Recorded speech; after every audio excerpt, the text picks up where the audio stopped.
এক একটা দিন আমাদের এক এক রকমভাবে যায়।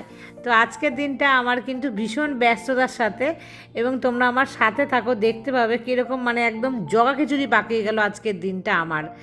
আর চেয়েছিলাম একরকমভাবে শুরু করব, কিন্তু হয়ে গেল আর এক রকমভাবে। যাই হোক বন্ধুরা, শুরু করে দিলাম তোমাদেরকে সাথে নিয়ে, তোমরা কিন্তু আমার সাথেই থেকো।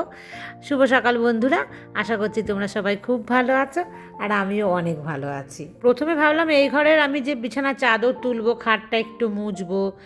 অনেক দিন হয়ে গেছে এই বিছানার যে চাদরটা পেতেছি, মানে সাদা রঙের চাদর আমি খুব বেশি পেতে রাখি না, নোংরা ডিপভাবে বসে গেলে কিন্তু আর উঠতে চায় না। তো যাই হোক, একটা ফোন আসাতে আমি খুব তড়িঘড়ি মানে একদম উঠে পড়লাম যে না, ওই কাজগুলো করতে গেলে হবে না, আমাকে রান্নার কাজে যেতে হবে। তাই তাড়াহুড়ো করে যেটুখানি কাজ না করলে না, সেটুখানি কাজে কিন্তু আজকে আমি মানে করছি সকালবেলাতে। আর তোমরাও তাই করবে, দেখবে যখন মানে অন্য কোনো কাজকে আমাদের প্রায়োরিটি দিতে হয়, তখন কিন্তু এই কাজগুলো আমাদের হালকার ওপরেই করতে হয়। ইলেকশন ডিউটিতে আমার হাজব্যান্ড এসছে, এটা অনেকেই তোমরা জানো। আর ইলেকশন আমাদের হয়েও গেছে ওয়েস্ট বেঙ্গলে, আর একদম রেজাল্ট বেরিয়েও গেছে। রেজাল্টের কী অবস্থা আমরা সবাই জানি। যাই হোক, ওইসব বিষয়ে আমি বলতে চাইছি না। আমার কথাটা হলো যে আমার হাজব্যান্ডরা এখনও কিছুদিন কিন্তু থাকবে ওয়েস্ট বেঙ্গলে।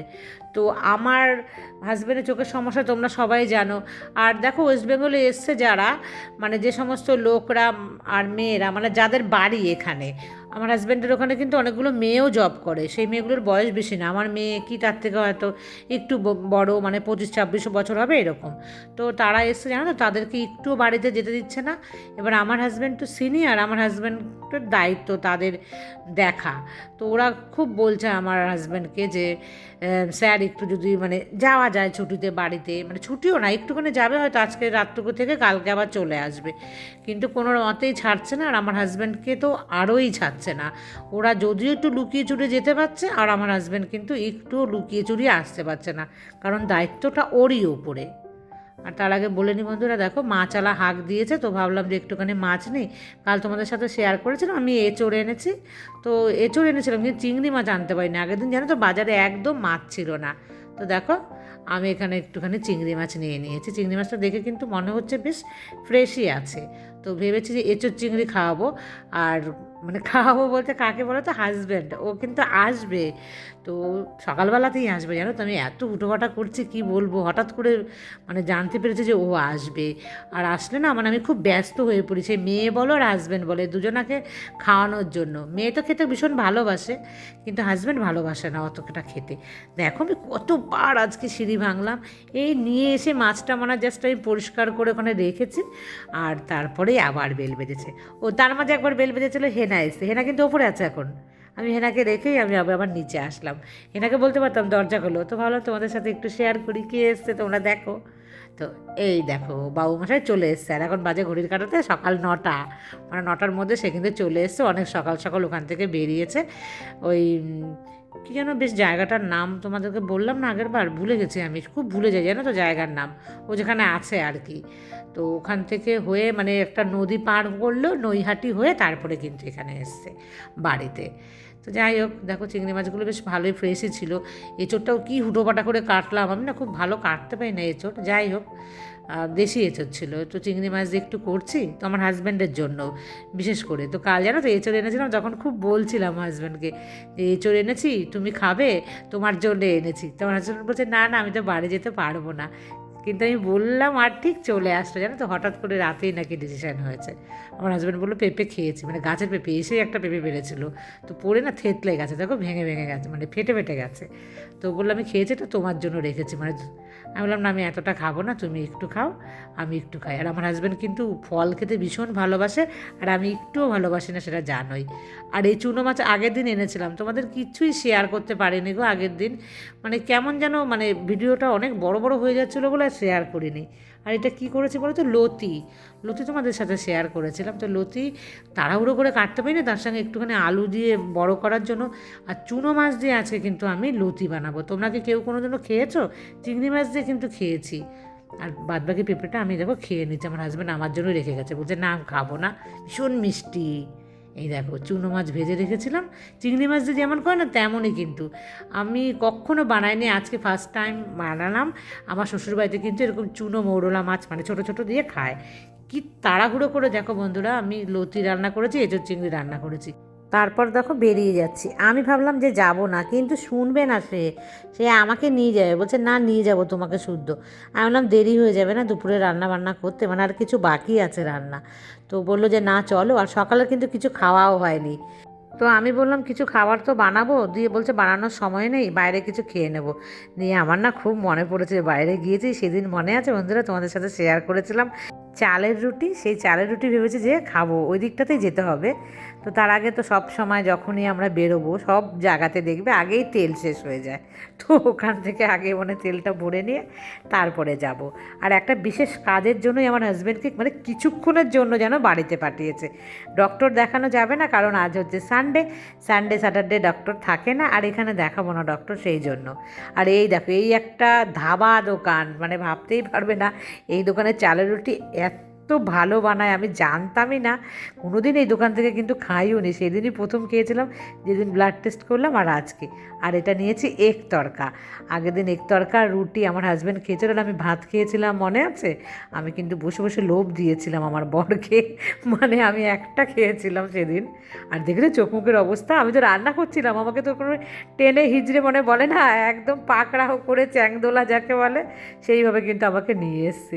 আর আমি এরকমই মানুষ, দেখো এরকমই থাকি, আমাকে তোমরা সবাই বলো না আমি ভীষণ মানে সিম্পল থাকতে পছন্দ করি। দিয়ে তারপর দেখো বাজারে ঢুকছি, আজ তো সানডে, সানডে তো কিছুই হয়নি। আর এটা আমরা এসেছি পাত্র বাজার, কৃষ্ণনগরে পাত্র বাজার হচ্ছে সবচাইতে বড় বাজার, তো ওখানেই এসেছি, তো ওখান থেকেই নিয়ে নিচ্ছি। আর এই পাত্র বাজারের পরে কিন্তু আমাদের বেলডাঙ্গা বাজার হচ্ছে বড়। আর দেখো কোথায় এসছে, বিশেষ কি দরকারে, একদম মানে কি বলবো, ভূগর্ভের ভেতরে হচ্ছে বাড়িটা, নিচু, দেখেছো? আর এই দেখো একদম মেন রাস্তা, কত উঁচু, খুব ভালো জায়গা। কিন্তু এই দেখো একদম অপোজিটে একটা ডায়াগনস্টিক আছে এখানটাতে। তো এইখানটাতে আমার বরের সঙ্গে আমি এসে এসে আমি একদম, আমার পা ব্যথা হয়ে গেছে। এই দেখেছো? এবার ভালোভাবে দেখো কতগুলো সিঁড়ি দিয়ে ওই নিচে, আমার হাজব্যান্ড বলে নিচে আসো, ফ্যান আছে, চেয়ার আছে। আমি যে ওই সিঁড়ি দিয়ে ওঠার ভয়ে আমি যাব না নিচে। তো আমি এখানটায় দাঁড়িয়ে থাকি, আর মানে আমার হাজব্যান্ড ওই নিচে গিয়ে প্রায় কিন্তু 15-20 মিনিট গল্প করে, আর আমি এখানটাতেই দাঁড়িয়ে দাঁড়িয়ে বারবার পেছন দিয়ে হাঁক দিই। যাই হোক, দেখতে পাচ্ছ হাতে কি, এইগুলো নেওয়ার জন্য, এগুলো কিন্তু ওদের অফিসের জিনিসপত্র, মানে ফাইল এখানে তৈরি হয়, এটা হচ্ছে প্রেস। তো এইগুলো দিয়েছিল অর্ডার, তো এইগুলো নেওয়ার জন্য সেই ফাঁকে মানে এটা নেওয়ার বাহানাতে একটু বাড়িতে আসা, বুঝেছো?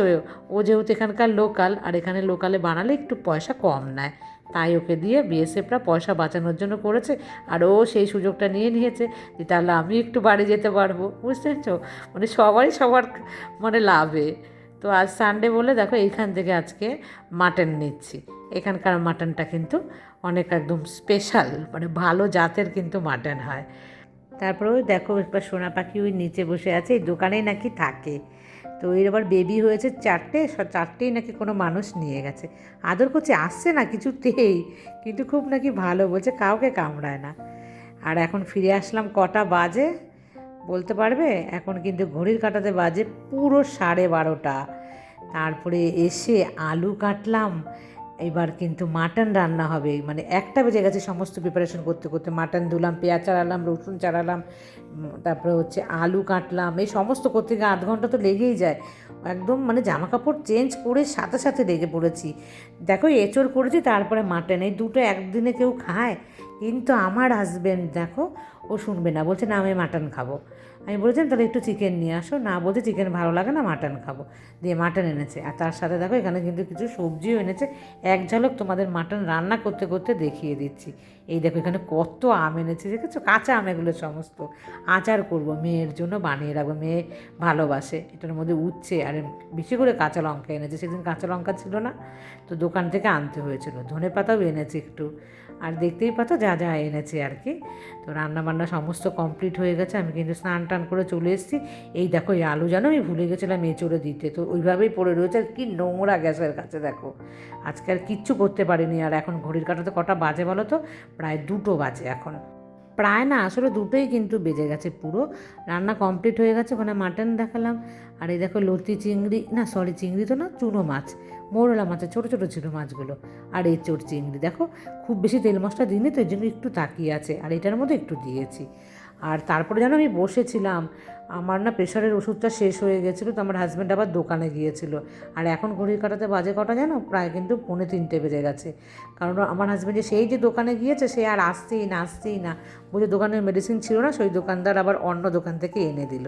তো আসার পর ওর এত গরম লেগে গেছে, দিয়ে বলছে প্রচুর গরম লাগছে। আমি আবার টেবিল থেকে সমস্ত টেনে টেনে এখানে নিয়ে আসলাম।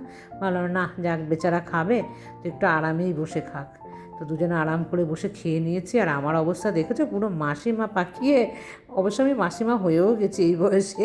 তো ও কিন্তু শুয়ে শুয়ে মোবাইল ঘাঁটছিল, জানো তো। আমি বললাম তুমি চশমা ছাড়া কেন মোবাইল ঘাঁটো, দিয়ে আবার চশমা আমি ওকে দিলাম। একটুখানি শুয়ে নিই বন্ধুরা, মানে একটু রেস্ট নিই, হাঁপিয়ে গেছে। এখন তো প্রায় এই 3:15-20 মতন বেজে গেছে। দিয়ে যাই হোক, একটু রেস্ট নিলাম, নেওয়ার পরে এবার কিন্তু ও চলে যাবে। ও কিন্তু আর থাকতে পারবে না, দেখলে কীরকম হুটোপাটা করে, মানে ঝড়ের বেগে আসলো আর ঝড়ের বেগে কিন্তু ও এখন চলে যাবে। শুধুমাত্র এগুলো নিতে আসা, আর ওই ফাঁকে একটুখানি বাড়ির খাবার ভালো করে খেতেও পারেনি। যাই হোক বন্ধুরা, আর কি হবে, এই হলো লাইফ। প্রত্যেক দিন তো সমানভাবে যায় না, আজকের দিনটা এইভাবে গেল। আর এখনও চলে যাবে, তো ভিডিওটাকে আমি আর কন্টিনিউ করব না। এখন কি করবো বলো তো, আমি গিয়ে কিন্তু রান্নাঘর পরিষ্কার করব। তোমরা দেখেছো রান্নাঘরের অবস্থা ভীষণ খারাপ। তো যাই হোক, এই পর্যন্তই রাখছি আজকের ভিডিওটা। দেখা হবে নেক্সট ব্লগে। টাটা।